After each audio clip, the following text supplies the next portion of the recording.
Se você abrir a maioria dos mapas antigos, verá que a travessia do Mar Vermelho é tratada como um evento impossível ou um erro de tradução sobre águas rasas. No entanto, mergulhadores e sonares de alta profundidade encontraram algo que a ciência não consegue explicar de outra forma. Um cemitério de carruagens egípcias e ossos mineralizados no fundo de um abismo oceânico. Não estamos falando de teorias, mas de imagens de corais que cresceram sobre rodas e eixos, exatamente onde a Bíblia diz que o exército do Egito foi parado. Hoje vamos revelar 10 momentos em que a ciência teve que se dobrar aos fatos e admitir que os milagres bíblicos deixaram rastros que o tempo não conseguiu apagar. A Bíblia descreve em Gênesis uma estrutura colossal para a Arca de Noé, uma caixa retangular projetada para sobreviver ao fim do mundo. E a pergunta que todos fazem não é como foi construída, mas onde ela foi parar. O texto bíblico é específico. A arca repousou nas montanhas de Ararat por séculos. Exploradores subiram o pico coberto de gelo sem sucesso, mas em 1959, um piloto turco notou algo estranho em uma fotografia aérea de uma região a 30 quilômetros do cume, num local chamado Durupinar.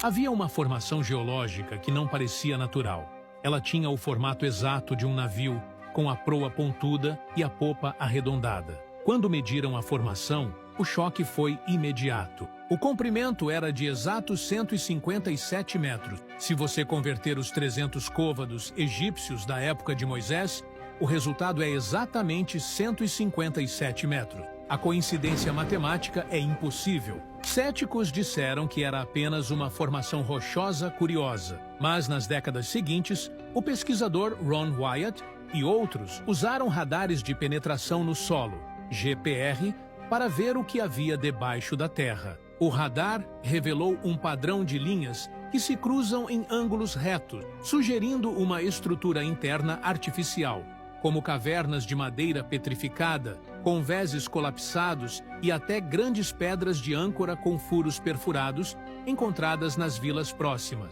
usadas em navios antigos para estabilidade. Além da localização, a própria engenharia valida o relato. O Centro de Pesquisa de Navios da Coreia do Sul analisou as proporções bíblicas e concluiu que aquele design específico era impossível de virar, mesmo em ondas de 30 metros. Ou seja, o objeto encontrado na Turquia tem as medidas exatas da Bíblia, está no local exato da Bíblia e possui a aerodinâmica naval perfeita descrita na Bíblia. O que vemos ali pode ser o esqueleto fossilizado da maior estrutura de madeira da antiguidade, preservada na lama vulcânica como um testemunho silencioso de que o julgamento pelas águas foi real. E nesse vídeo você ainda vai descobrir o que sonares encontraram no fundo do Mar Vermelho, que parece um cemitério de guerra, e a pedra descoberta em Israel, que fez ateus admitirem que um rei famoso realmente existiu. A água baixou e a madeira petrificou nas montanhas da Turquia. Mas 1000 anos depois, as águas seriam palco de outro evento impossível. Desta vez, não para flutuar sobre elas, mas para caminhar através delas. A maioria dos mapas nas Bíblias coloca a travessia do Mar Vermelho em lagos rasos, perto do Canal de Suez, o que faz os céticos rirem dizendo que não é milagre atravessar um brejo. Mas se olharmos para a geografia com os olhos de um estrategista militar, a história muda de lugar. Existe uma teoria forte, apoiada por exploradores como Leonard Moller, de que a verdadeira travessia aconteceu no Golfo de Aqaba, especificamente na praia de Nuaíba. Esse é o único local que encaixa perfeitamente na descrição bíblica de estar encurralado, uma praia gigantesca, cercada por montanhas intransponíveis que terminam direto no mar, sem rota de fuga. Se você estivesse lá com o exército egípcio vindo atrás, a única saída seria entrar na água. O problema é que o Golfo de Aqaba é uma fenda profunda, atingindo quase 2 quilômetros de profundidade, um abismo onde ninguém sobreviveria caminhando. Mas sonares de profundidade revelaram algo extraordinário exatamente nessa praia, uma ponte de terra natural submersa. É uma faixa elevada no fundo do mar que conecta a costa egípcia à costa da Arábia Saudita, com uma inclinação suave de 6 graus. É como uma estrada larga e segura escondida debaixo d'água, perfeita para a passagem de milhões de pessoas e gado, exatamente no ponto onde a Bíblia diz que eles estavam. Mas a evidência mais chocante não está na geologia, está no que foi deixado para trás. Mergulhadores e expedições que desceram nessa área específica documentaram formações de corais bizarras que não existem em nenhum outro lugar da região. O coral não cresce em formas geométricas perfeitas, mas ali eles encontraram corais em formatos de rodas de carruagem, eixo e cabines. A teoria é fascinante. A madeira e o ferro se desintegraram com os milênios, mas o coral cresceu sobre eles, preservando o formato exato das rodas de 4 e 6 raios usadas na 18ª dinastia egípcia. Além disso, foram encontrados ossos mineralizados de cavalos e humanos misturados aos destroços. Portanto, não estamos falando de um fenômeno de vento em um lago raso. Estamos falando de um cemitério arqueológico de um exército de elite no fundo de um mar profundo, preservado como um molde de coral.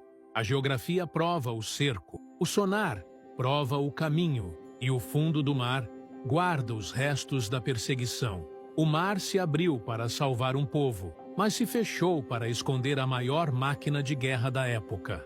Eles atravessaram e deixaram o Egito para trás, mas agora enfrentavam um inimigo silencioso, a logística impossível do deserto. Como alimentar e organizar uma nação inteira em um lugar estéril? A resposta pode estar em uma simples palavra hebraica, que foi traduzida errada por milhares de anos.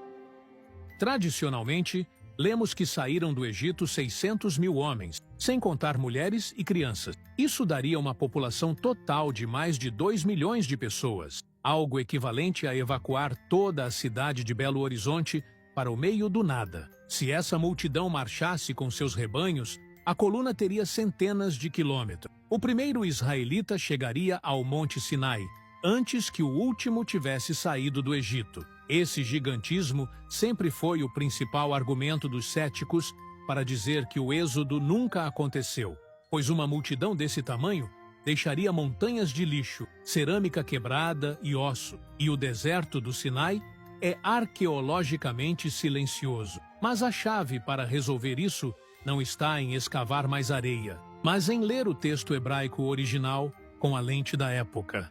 A palavra usada na Bíblia para 1000 é Elef. Em contextos militares ou de censo antigos, Elef raramente significava o numeral matemático 1000. O termo era usado para descrever uma unidade familiar, um clã ou um pelotão liderado por um chefe. Quando a Bíblia diz 600 Elefs, ela muito provavelmente está listando 600 famílias ou unidades militares, e não 600 mil soldados individuais. Isso reduz a escala do evento para algo entre 20 e 40 mil pessoas. Isso muda tudo. Um grupo desse tamanho é grande o suficiente para ser uma ameaça aos pequenos reis de Canaã, como o texto descreve, mas móvel o suficiente para viajar rápido e não deixar para trás as toneladas de detritos que os arqueólogos modernos procuram em vão.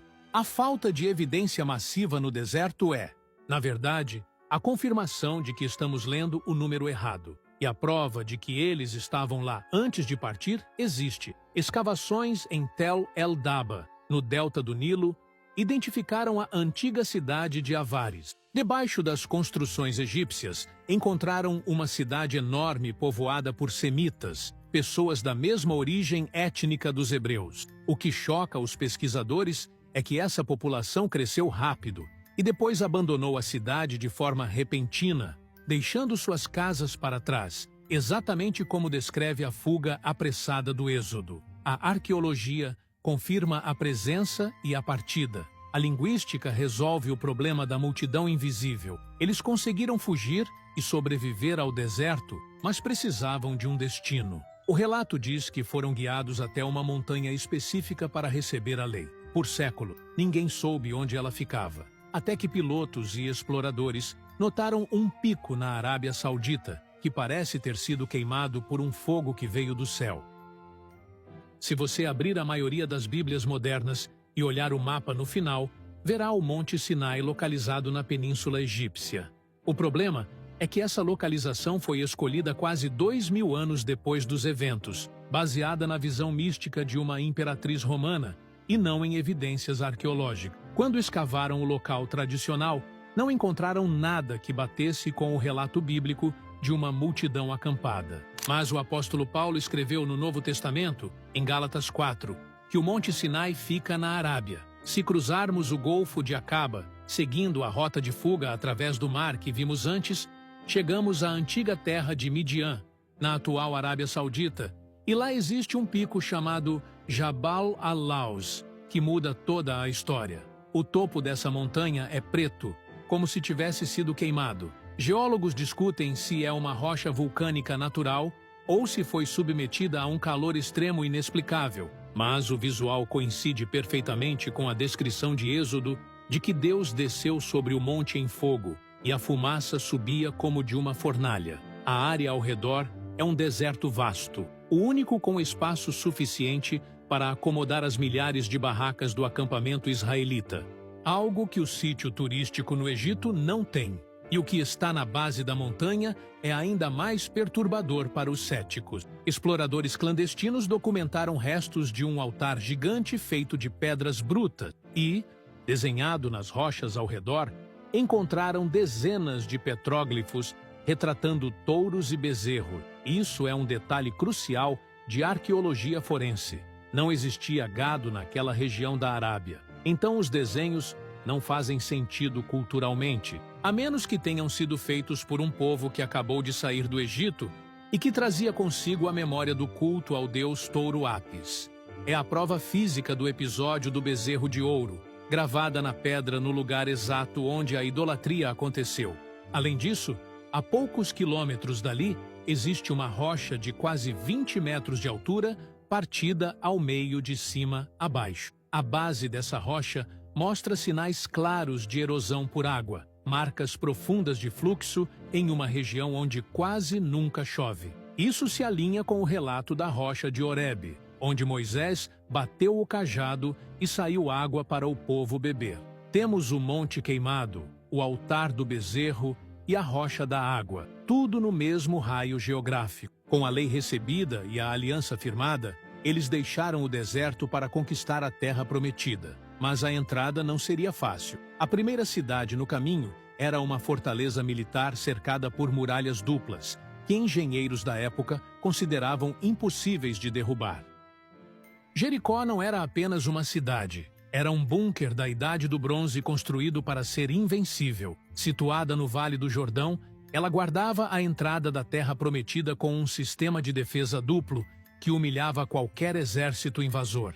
Existia um muro de contenção de pedra na base, com 4 metros de altura, e em cima dele, uma muralha de tijolos de barro que subia mais 8 metros. Para piorar, havia um segundo muro ainda mais alto cercando a parte interna. Quem olhasse de baixo via uma barreira vertical de quase 15 metros. Não havia arites ou catapultas naquela época capazes de arranhar essa fortificação. A ordem que Josué recebeu de marchar em silêncio ao redor da cidade por 7 dias parecia um suicídio tático, expondo seus soldados aos arqueiros nas torres sem disparar uma única flecha de volta. Mas no 7º dia, ao som das trombetas, o texto diz que o muro caiu abaixo. Por décadas, arqueólogos debateram se isso realmente aconteceu, já que escavações antigas, como as de Kathleen Canyon nos anos 50, diziam que a cidade já estava destruída antes da chegada de Josué. Porém, uma nova análise detalhada feita pelo arqueólogo Bryant Wood revisou a cerâmica encontrada no local e corrigiu a datação, colocando a destruição exatamente no final da Idade do Bronze, o tempo da conquista bíblica. E o que eles encontraram na base do monte artificial da cidade resolve o mistério da invasão. As escavações revelaram uma pilha maciça de tijolos vermelhos que caíram do muro superior e se acumularam na base do muro de pedra inferior. A física da queda é o detalhe crucial. os tijolos não caíram para dentro, como aconteceria se fossem empurrados por invasores, nem aleatoriamente.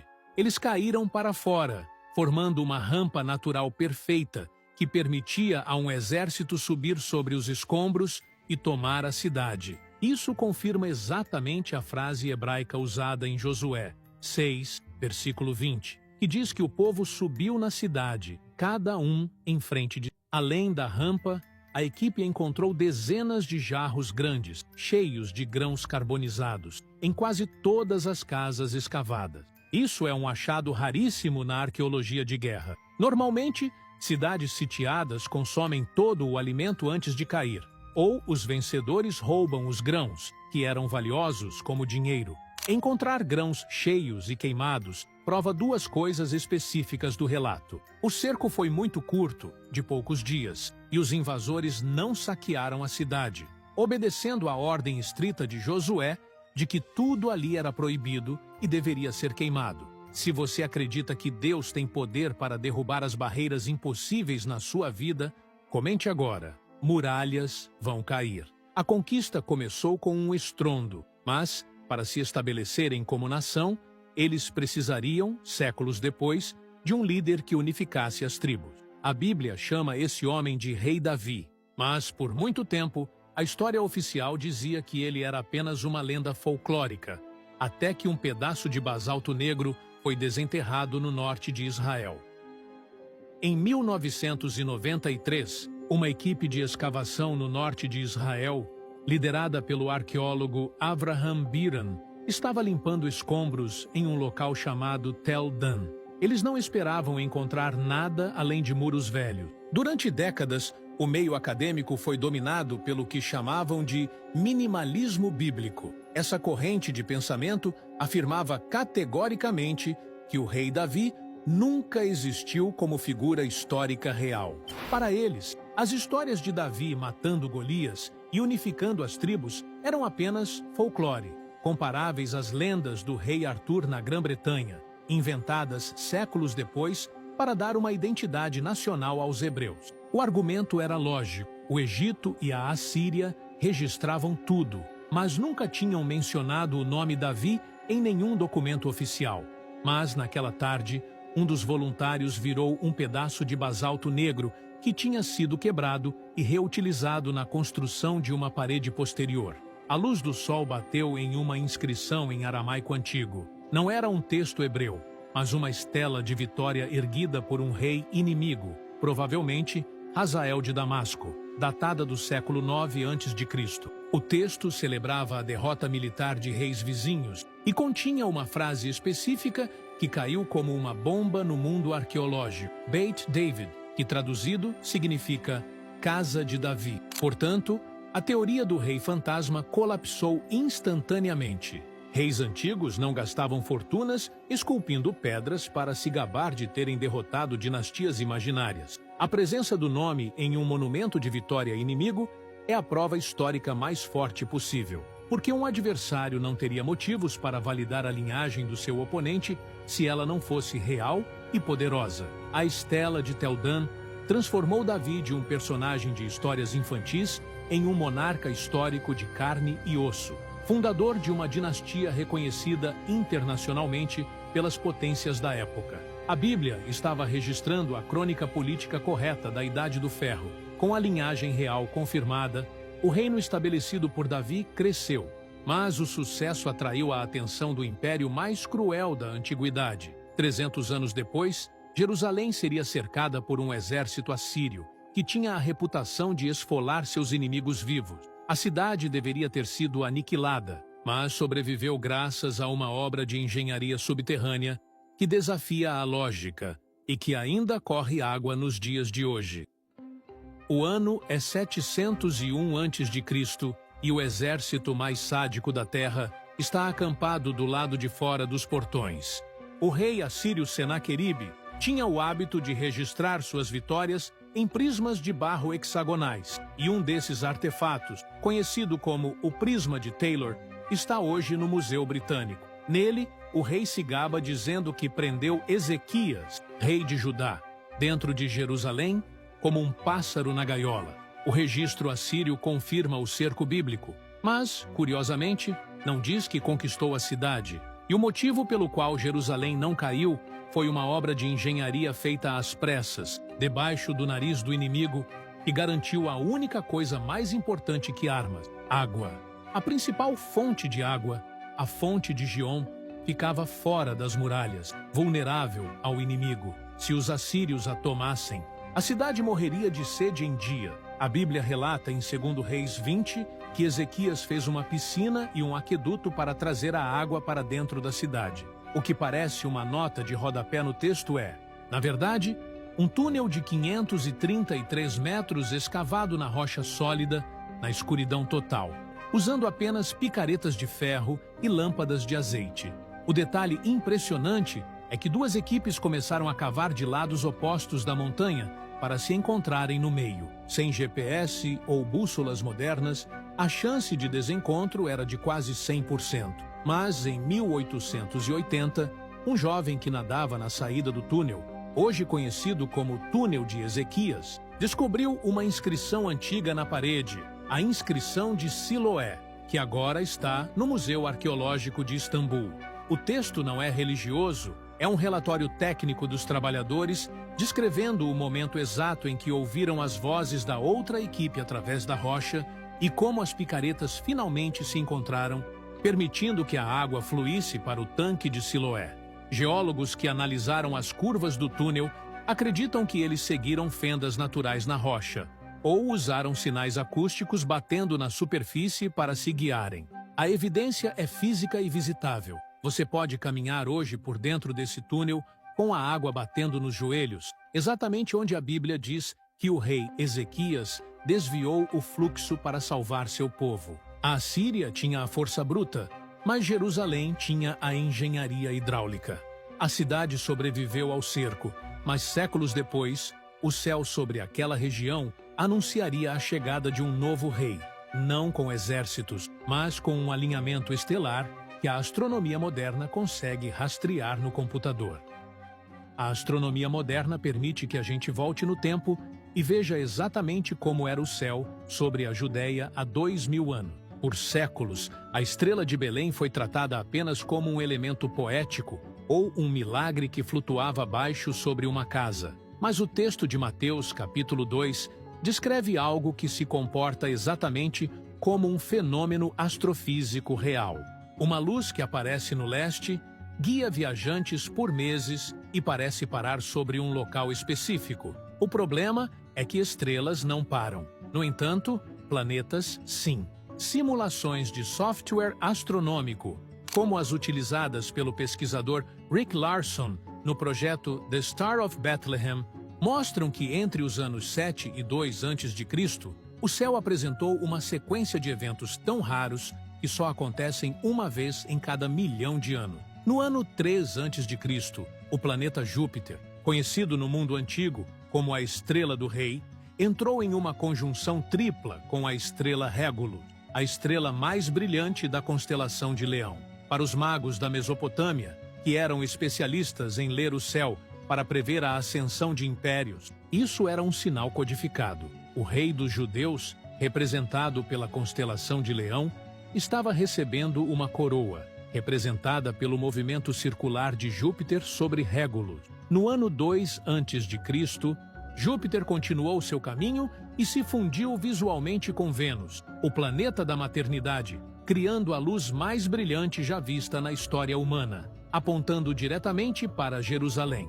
O detalhe que resolve o mistério da estrela que para é o chamado movimento retrógrado. Quando a Terra ultrapassa um planeta em sua órbita, esse planeta parece diminuir a velocidade, parar e andar para trás no céu por alguns dias. Naquela data específica, Júpiter entrou em movimento retrógrado, exatamente sobre a pequena vila de Belém, vista de Jerusalém. A ciência astronômica confirma que o céu de Belém não teve um milagre que violou as leis da física, mas um relógio cósmico programado desde a criação para marcar uma data específica. Os magos sabiam ler o sinal, mas a elite política em Jerusalém não tinha ideia do que estava acontecendo acima de suas cabeças. Esse nascimento mudaria a história, mas o homem que cresceria sob esse sinal acabaria em um tribunal romano, diante de um governador que os historiadores modernos juravam que nunca existiu, até que uma pedra foi virada em 1961. Portanto, o céu deu a data, mas a arqueologia deu o nome do homem que selaria o destino de Jesus em um julgamento que a história oficial tentou apagar. Durante quase 2000 anos, a única prova de que um homem chamado Pôncio Pilatos existiu eram as páginas do Novo Testamento e algumas menções breves em textos de historiadores como Flávio Joséfo. Para muitos estudiosos do século XIX e início do XX, Pilatos era uma figura literária, um personagem inventado pelos cristãos para dar um rosto à opressão romana e servir de vilão na história da crucificação. O argumento dos céticos era simples. Roma era uma máquina burocrática obsessiva por registro. Se um homem governou a província da Judéia por 10 anos, onde estavam as estátuas, as moedas ou as pedras com o seu nome? Jerusalém e Cesareia pareciam ter apagado qualquer rastro de sua existência, alimentando a teoria de que o julgamento de Jesus nunca ocorreu em um tribunal real.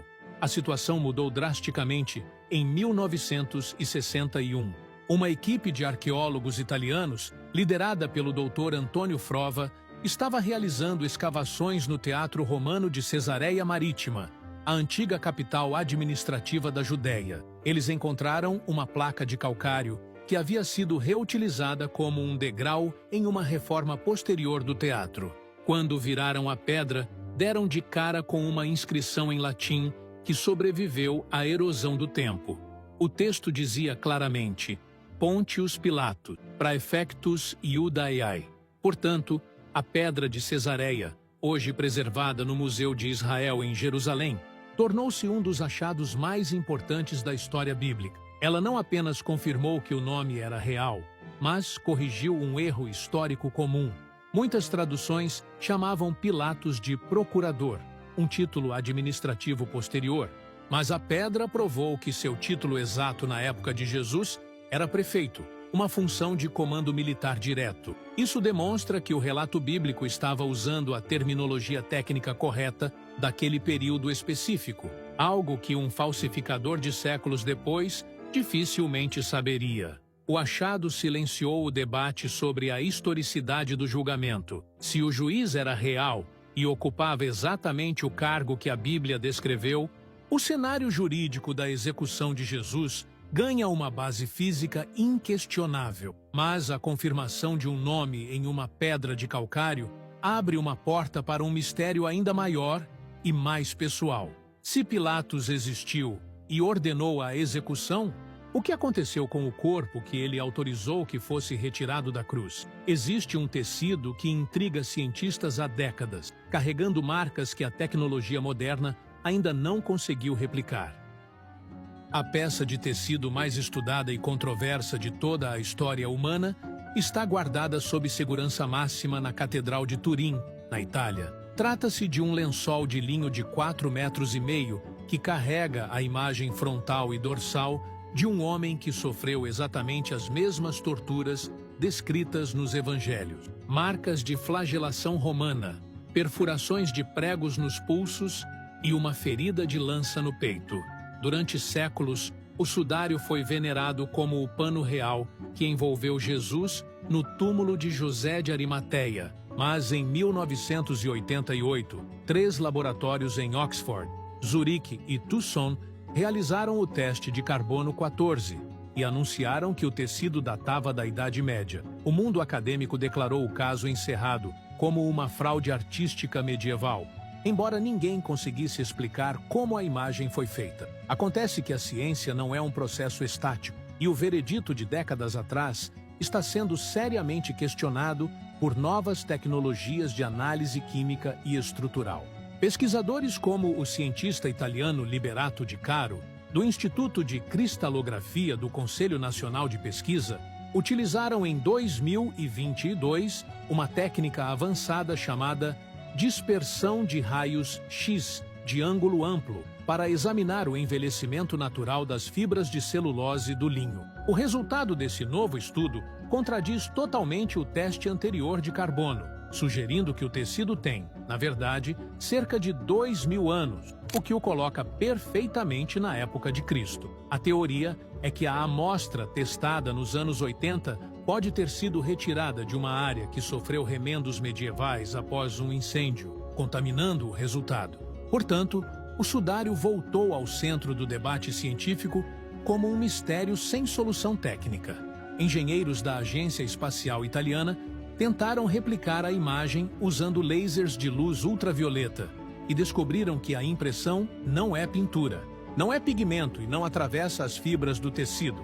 Ela está apenas na camada superficial mais fina, como se tivesse sido gravada por uma descarga de energia instantânea e intensa. É uma imagem que se comporta como um negativo fotográfico criado milênios antes da invenção da fotografia. A ciência consegue datar as fibras e analisar o sangue do tipo AB encontrado no pano, mas para na fronteira do impossível quando tenta explicar como aquela marca foi produzida. O sudário permanece como o maior quebra-cabeça da arqueologia moderna, uma evidência física que desafia a lógica e convida à reflexão sobre o que realmente aconteceu naquele túmulo em Jerusalém. Se gostou do vídeo, faça parte da nossa comunidade cristã aqui no YouTube. Clique em se inscrever no canal.